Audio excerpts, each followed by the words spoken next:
Makamanda peoples. Kwa majina naitwa Dickson Matata. Mimi ni wakili wa Mahakama Kuu na mahakama zilizo chini yake, lakini pia ni mwenyekiti wa kanda ya Magharibi inayojumuisha mkoa wa Kigoma, Katavi na Tabora. Sasa ndugu zangu, kwa sababu ya muda, mimi ninaomba niongee kwa kifupi tu. Mmesikia wenzangu hapa wakizungumza juu ya no reform no election, kwamba kama hakuna mabadiliko hakuna. Sasa mimi nataka niende kwenye vifungu vichache tu vya katiba na sheria zetu, ili tuone tunaposema no reforms no election tujue tunamaanisha nini. Katibu mkuu na makamu mwenyekiti wetu watakuja, wataendelea, lakini mimi nipite kwenye sehemu kidogo tu. Ndugu zangu, katika nchi ya Tanzania, kama kuna binadamu ambaye alitakiwa kushukuru kuwepo kwa katiba hii na kuienzi licha ya mapungufu ilionayo makubwa, na ndio maana tunahitaji iweze kutengenezwa mpya, alikuwa ni Rais Samia Suluhu Hassan. Huyu mama alitakiwa aienzi na kushukuru kuwepo kwa katiba hii, kwa sababu ni kupitia katiba hii ndio imemfanya yeye kuwa rais. Ukisoma kifungu cha 50 cha katiba hii, ibara ya 50 inasema makamu wa rais atakoma kuwa makamu pale atakapokuwa rais. Ukisoma kifungu cha 42 kinasema rais wa nchi hii atakoma, moja ya sababu za kukoma mtu kuwa rais ni pamoja na kufariki. Tunafahamu kilichotokea, aliyekuwa rais alifariki, na kwa sababu amefariki, kifungu au ibara ya 50 ikampa mamlaka rais aliyepo madarakani ambaye hakuchaguliwa ila akawa rais, kwa sababu katiba ndio inayomruhusu. Kwa hiyo kama kuna mtu alitakiwa kuheshimu katiba na kufuata taratibu za nchi hii na sheria, alikuwa ni rais wa sasa, kwa sababu amepatikana kutokana na kuwepo kwa katiba hii.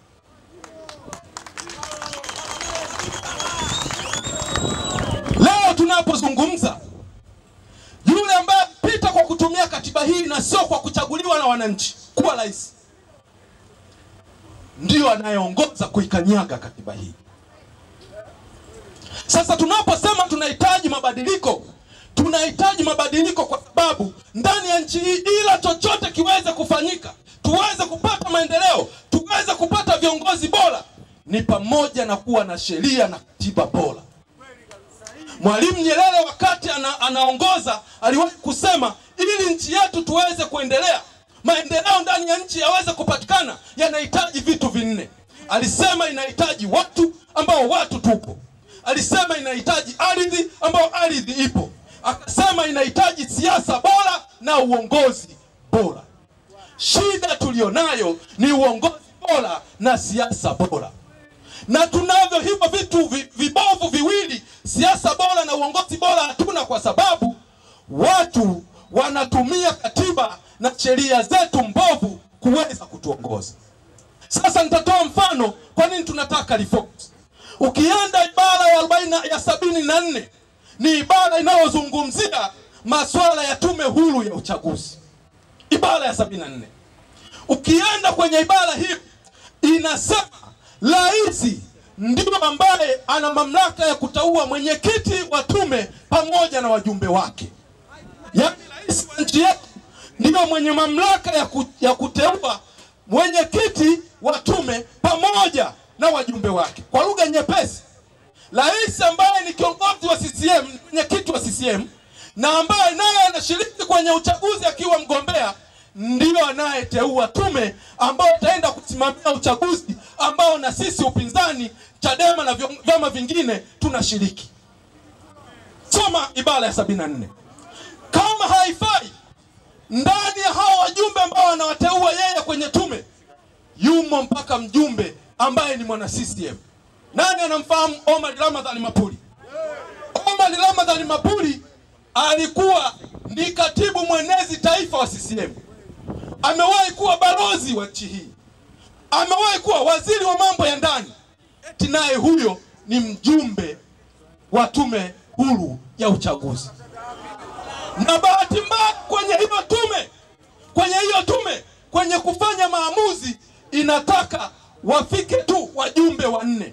Yaani kwa lugha nyepesi, kati ya 4 wajumbe wa tume wanapokuwa wanafanya maamuzi yoyote ya kuamua hiki kiwe au kisiwe, kuna mmoja tayari yeye ni CCM.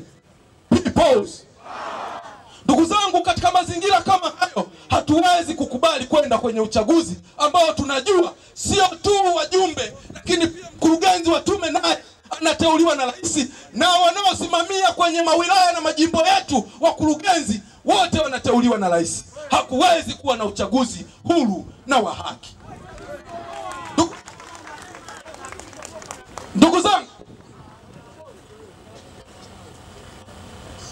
Ndugu zangu, kwa sababu ya muda ninaomba niishie hapo, lakini hapa ni nyumbani, tutaendelea kuongea. Asanteni sana.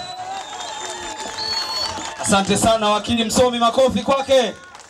Sasa naomba muweke ngumi namna hii wakati namleta katibu wa makatibu wakuu wa Afrika Mashariki, Mheshimiwa John Mnyika.